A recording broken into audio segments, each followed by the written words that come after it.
अनिल विज ने कहा कि बुधवार और शनिवार को लगेगा जनता दरबार। विज ने कहा कि शिकायतें ज़्यादा होने पर शहरवासियों के लिए बुधवार को सुनी जाती हैं शिकायतें। उनका कहना है कि यूपी में गृह मंत्री हैं, इसलिए पुलिस के खिलाफ ज़्यादातर शिकायतें आ रही हैं। अन्य विभागों से आने वाली शिकायतों का निपटारा भी समय पर किया जा रहा है। हाँ बिल्कुल, मेरे हल्के के लोग हैं तो उनकी मांग थी कि हमारा अलग से आप सुना करें, तो उसके लिए मैंने बुधवार का दिन रख दिया। बाकी हरियाणा के लिए शनिवार का जैसे चल रहा है शुरू से वैसे ही चल रहा है। वहीं जम्मू पर चल रही भुगतान बैंक की बैठक के बारे में बोलते हुए अनिल विज ने कहा कि यह सब चलते हुए बम हैं, इनमें कोई दम नहीं है।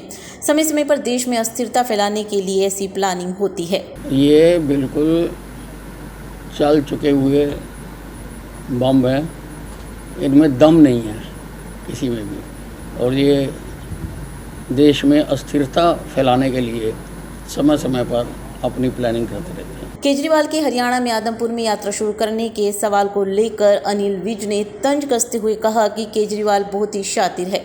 भारत तो पहले ही नंबर बना हुआ है। यदि केजरीवाल ने यात्रा शुरू भी की है तो आदमपुर से शुरू की है, क्योंकि आदमपुर में चुनाव होने वाले हैं। केजरीवाल को देश के लोगों से कुछ नहीं लेना है और ना ही उन्हें भारत के नंबर होने से कुछ लेना देना है, इसलिए वे आदमपुर में आकर बहकी बहकी बातें कर रहे हैं। केजरीवाल अपने आप को सर्वज्ञता जताने की कोशिश करने में लगे हैं। विज ने कहा कि इनकी दिल्ली में हकीकत सब लोग जानते हैं और उन्होंने दिल्ली में क्या किया है और पंजाब में क्या कर रहे हैं, इन सभी बातों को लोग भली भांति जानते हैं। केजरीवाल द्वारा SVI नहर पानी पर केंद्र द्वारा हस्तक्षेप करने को लेकर हरियाणा के गृह मंत्री अनिल विज ने स्पष्ट किया है कि इस मामले में सुप्रीम कोर्ट ने स्पष्ट रूप से कहा है कि दोनों प्रदेशों की सरकारें मिल बैठकर फैसला कर लें। उन्होंने सवाल किया कि क्या केजरीवाल अपने को सुप्रीम कोर्ट से भी ऊपर मानते हैं। देखिए, केजरीवाल जी बहुत ही शातिर राजनीतिज्ञ हैं। अब उन्होंने भारत को एक नंबर का बनाओ, उसकी यात्रा शुरू करी है। और कहाँ से करी है? आदमपुर से। क्यों करी है आदमपुर से? क्योंकि आदमपुर में उपचुनाव होने जा रहा है। इनको देश से कुछ नहीं लेना, लोगों से कुछ नहीं लेना, नंबर 1 से कुछ नहीं लेना, इनको तो वोटों से लेना है। इसलिए आदमपुर में आकर वो बहके हैं, काफ़ी बहकी बहकी बातें करी उन्होंने और अपने आप को सर्वज्ञता बताने की कोशिश करी है। लेकिन इनकी हकीकत सब जानता है। अब दिल्ली में क्या इन्हें कर रहे हैं, क्या क्या हो रहा है, पंजाब में इनका क्या हो रहा है, सब कुछ सब लोगों को पता है।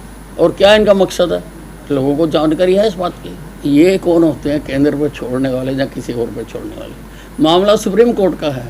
सुप्रीम कोर्ट ने कहा है कि दोनों प्रदेशों की सरकारें बैठ के मामले का हल निकालें, तो ये क्या अपने आप को सुप्रीम कोर्ट से भी ऊपर मानते हैं? हरियाणा के गृह मंत्री कांग्रेस नेता राहुल गांधी पर तंज कसते हुए कहा गया है कि राहुल गांधी कहते कुछ और हैं और दिखाते कुछ और हैं।